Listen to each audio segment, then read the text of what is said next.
ngir ngeen ni mën di jot suñu vidéo saa su nekk da ngeen abonné fi nga xamante ni mooy Bichri Airport TV bu leen pare ngeen activé cloche de notification bu ko defee dara doo leen rawati suñu vidéo bu ngeen jëf. ñaan gi lañuy tudde duxaawu kafaaratil majlis. ñaan gu am solo la yonent bi sallallahu alayhi wa sallam moo ko jàngale. Abu Hurayra moo nettali xadis bi moo ne yonent bi daa waxoon ne ku toog ci ab jataay bari lu mu fa wax ci wax ju aay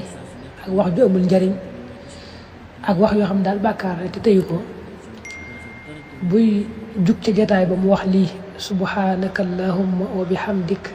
ashhadu an laa ilaha illa ant astaghfiruka wa atubu ilayk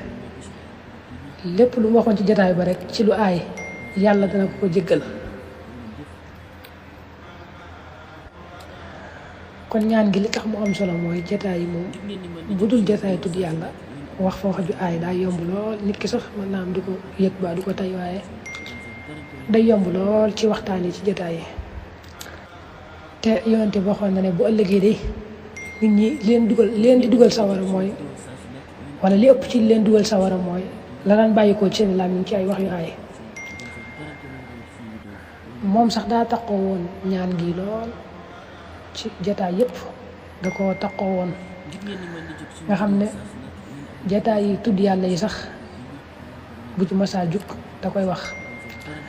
Aïcha nettal na beneen xadis sayyidatuna Aïcha radiyallahu anha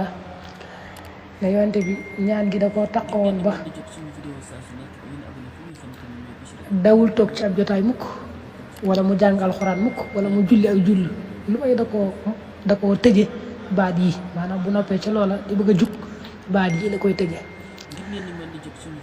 Aïcha ne ma ne ko yonent bi day gis naa la nga taqoo baat yi lool ba looy def rek ba jataay boo toog ba looy def ci lu baax rek moom nga koy tëje. ne yonent bi ne ma sallallahu alayhi wa sallam baat yi day baat yoo xam ne boo ko waxee ci aw yiw na nga xam ne loolu aw yiw nga ko tëje